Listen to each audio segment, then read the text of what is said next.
Welcome, welcome. I'm very excited to share this with you. Welcome to the very first episode of a brand new series on this channel, which I'm going to be dedicating solely to my solo flight from Melbourne all the way up to Longreach, the home of Qantas. It's going to be an epic trip, over 7 days. There's over 3,500 kilometers of flying. All of this will be flown in the Cirrus SR20, a plane I've been flying a lot over the last year, state-of-the-art aircraft. And I'll be filling the thing full of GoPros as well, because what I want to do is share as much of my flights with you as I can on this channel. So if you're interested in knowing what goes into flying around Australia, do make sure you subscribe. There's going to be some pretty awesome content coming up. In the build-up to departure, I wanted to share with you a few more videos just to give you an idea of how I'm putting this trip together. So we'll start off with the flight planning, but I'll also jump into some of the gear that I'm taking too. So what equipment am I buying? How am I recording the video and audio in the cockpit? Oh, and a few people have been asking whether I'm taking a drone on this trip with me as well.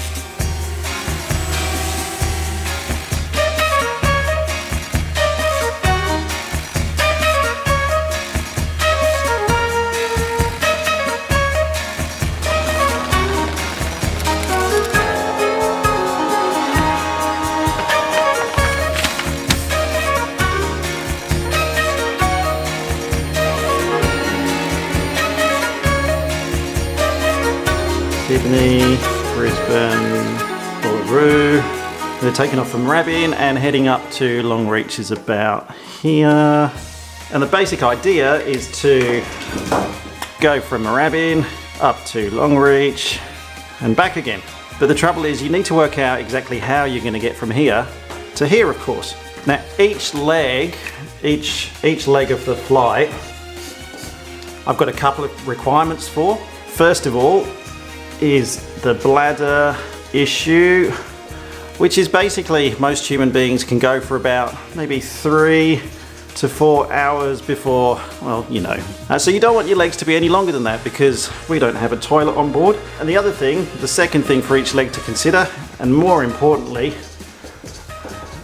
is fuel. Now the Cirrus on board has 200 of usable. I think I need some more props. Hang on.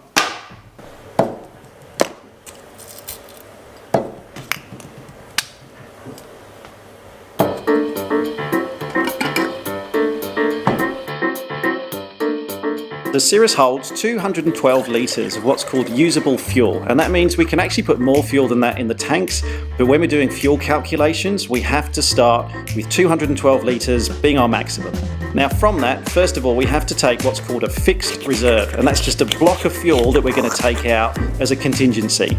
We use 45 minutes for a fixed reserve, and at the Cirrus burn rate, just using the worst possible conditions, that works out at 35 litres of fuel. That gives us 177 litres remaining. Now you would think, that's cool, we can fly on 177 litres, but there's another reserve that we have to take account for, and that's what's called a variable reserve. Now the variable reserve, we use 15%, and that's 15% of the flight time. Now normally what you do is work out the total flight time and add 15% onto that, but for the purpose of this illustration, what I'm going to do is take 15% out of the 177 that's remaining. So we have to take another 23 litres out as our variable reserve. So 177 minus the 23 gives us 154 litres, and that's what we call our flight fuel. Now again, using the worst possible conditions, if we have 154 litres at 45 litres per hour, that's going to give us 3.4 hours. But just to put one more little safety net on top of that, what I've decided, I'm not going to do any flying that's longer than 3 hours. So to pick the airports and the towns that we're going to stop at on the way up to Longreach and on the way back down again, I've got a bit of a checklist for what each stop needs to have. Refueling, somewhere where I can refuel the plane. An instrument approach, so we can get in if the weather's not very good. Preferably more than one runway, so just in case one of the runways is out of action, then at least I can land on the secondary one.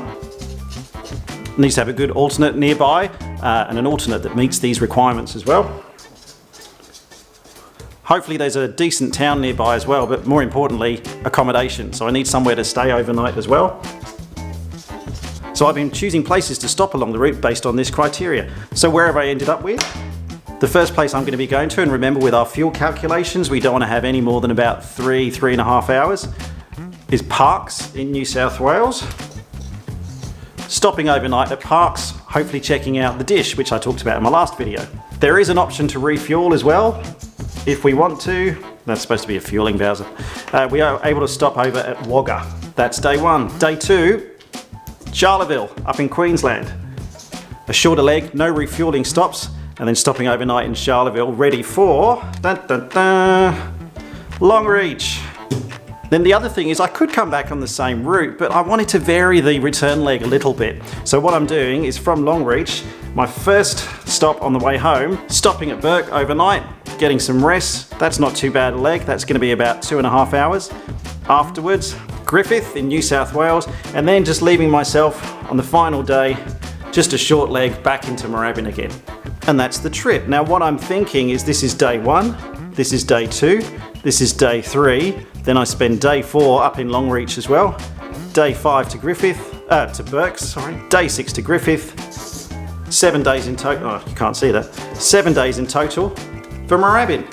And that, in a nutshell, is the trip. Now, each of those 6 legs will have to be planned individually as well. Most of them IFR. The ones to and from Longreach, I'll plan VFR with the option to upgrade to IFR, just because we're passing through that area of no VHF coverage, and because Tango Delta Sierra, the Cirrus, doesn't have an HF radio, we can't maintain two-way communication with air traffic control, so we can't fly IFR on all of those legs. Next up, what I have to do is a little bit of shopping. I've got to buy a fair amount of gear for this trip as well, and that'll be the next episode. It's all going to be about gear. I've got to get some new GoPros. I want to update the camera that I'm talking to you on at the moment, get a better lens on that so we can get some better shots. We'll be looking at the drone as well. We'll be taking that with us to try and get some of those epic cinematic shots over regional Australia. Alternatively, just flying it over fields and filming some cows. We're going to be doing a few more practice flights in the Cirrus, hopefully with my instructor as well, just to do some practice RNAV approaches, so I'll film those as well. And then yeah, we're off to Longreach.